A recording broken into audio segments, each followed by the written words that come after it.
क्या आप भी जब भी शॉपिंग करने जाते हैं या फिर बाहर गली में कोई गन्ने का रस सेल करने के लिए आता है तो ज़रूर लेते हैं?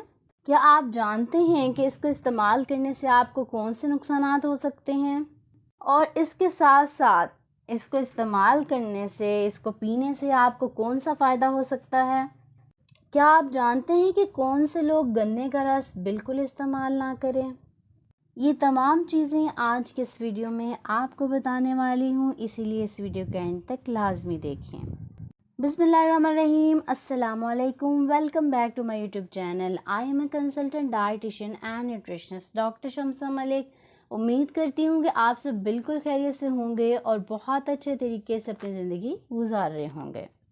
जी, तो आज की इस वीडियो में मैं आपको बताऊँगी कि गन्ने का रस पीने के क्या फ़वाइद हैं और इसके क्या नुकसानात हैं। इसके साथ साथ कौन से लोग इस्तेमाल कर सकते हैं। अगर आप गन्ने का रस इस्तेमाल कर रहे हैं या पी रहे हैं और आपने इसको किसी गली मोहल्ले के किसी भी शॉप से लिया है जहाँ पे गन्ने का रस बनता है, तो आपने एक बात का ख़ास ख्याल रखना है।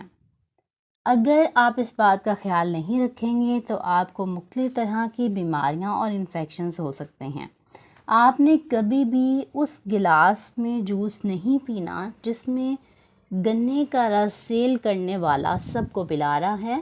आप डिस्पोजेबल कप्स ले सकते हैं, उनमें गन्ने का रस ले लें, या फिर आप अपने घर से कोई बर्तन ले जाएं और उसमें जूस बनवा लिया करें। क्योंकि गन्ने का रस जहाँ बनता है आपने हाइजीन को भी वहाँ पे नोटिस करना होता है। अगर वहाँ सफाई सुथराई नहीं है जिस जगह पे वो बन रहा है, या फिर जो भी बर्तन वो इस्तेमाल कर रहा है पर्सन जो गन्ने का रस बना रहा है, तो वहाँ से आपको किसी न किसी किस्म का कोई मर्ज़ लाहक हो सकता है, कोई इन्फेक्शन हो सकता है। इसीलिए आपने कोशिश करनी है हमेशा वहाँ से गन्ने का रस लें जहाँ पे बिल्कुल साफ़ सुथरा हर चीज़ प्रोवाइड की जा रही हो। अब बात कर लेती हूँ कि अगर आप गन्ने का रस इस्तेमाल करते हैं तो इसके क्या फ़वाइद हैं। जी हाँ, गन्ने का रस पीने के बहुत से फ़वाइद हैं।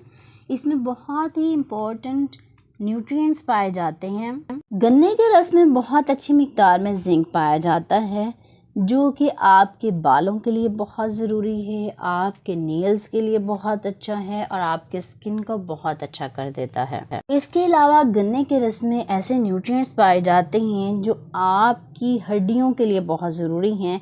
यानी कि इसमें फॉस्फोरस पाया जाता है, कैल्शियम पाया जाता है जो आपकी हड्डियों को मजबूत बनाता है। और इसके अलावा गन्ने का रस आपके जिगर के लिए बहुत अच्छा है।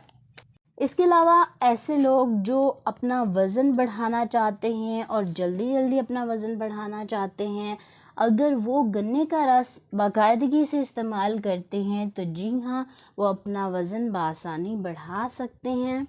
इसके अलावा जब भी आपका दिल कोई भी मीठी चीज़ खाने को करे, किसी भी तरह की बेकरी आइटम्स को लेने की बजाय या कोई ऐसी चीज़ खाने की बजाय जो आपकी सेहत के लिए नुकसानदेह है, आप एक गिलास गन्ने का रस पी सकते हैं। यह आपको बहुत से न्यूट्रिएंट्स भी देगा, आपको बहुत सी बीमारियों से भी बचाएगा और इसके अलावा आपके लिए बहुत हेल्दी है।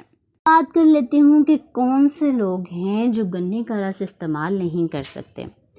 ऐसे लोग जिनको शुगर का मसला है, उनकी शुगर बहुत हाई रहती है और वो इसके लिए इंसुलिन इस्तेमाल करते हैं, उनको चाहिए कि वो गन्ने का रस पीने से बिल्कुल अवॉइड करना है, उन्होंने बिल्कुल नहीं पीना। इसके अलावा ऐसी ख़वातीन जिनको पीसीओएस का मसला है, वो भी गन्ने का रस इस्तेमाल करने से परहेज़ करें। और वो लोग जिनको किसी भी तरह की इंसुलिन रेजिस्टेंस का मसला है। गर्मियों में अगर आप गन्ने का रस इस्तेमाल करते हैं तो यह आपकी पानी की कमी को दूर करता है, आप में हाइड्रेशन को बरकरार रखता है। और इसके अलावा आपको अगर गर्मियों में लू लग जाती है, गर्मी लगती है बहुत ज़्यादा, आपको अगर बुखार हो जाता है, तो बुखार को उतारने के लिए, अपनी जो लू लग गई है उसको दूर करने के लिए और गर्मी से निजात के लिए आप गन्ने का रस इस्तेमाल कर सकते हैं। उम्मीद करती हूँ कि आज की ये वीडियो आपको बहुत पसंद आई होगी। आपने रोज़ाना 8 से 12 गिलास पानी ज़रूर इस्तेमाल करना है। कोशिश करें कि गर्मी से निजात के लिए किसी न किसी मशरूब का ज़रूर इस्तेमाल करते रहें ताकि आप में पानी की कमी ना होने पाए। अगर आपको आज की वीडियो पसंद आई है तो मेरे चैनल को सब्सक्राइब कर लें और बेल नोटिफिकेशन को ज़रूर ऑन कर लें ताकि आने वाली तमाम वीडियो सबसे पहले आप तक पहुंच सकें। इसके अलावा अगर आपका कोई क्वेश्चन है तो आप कमेंट बॉक्स में मुझसे पूछ सकते हैं, या फिर आप चाहते हैं कि किसी टॉपिक पर वीडियो बनाई जाए तो आप वो भी मुझे कमेंट बॉक्स में बता सकते हैं। अगर आज की वीडियो अच्छी लगी है तो इसे लाइक कर दें और इसे अपने दोस्तों और रिश्तेदारों के साथ ज़रूर शेयर करें। अपना बहुत सा ख्याल रखें, मुझे दुआ में ज़रूर याद रखें। इंशाल्लाह मिलती हूँ नेक्स्ट वीडियो में एक नए टॉपिक के साथ। तब तक के लिए मुझे दी इजाज़त। अल्लाह हाफ़िज़।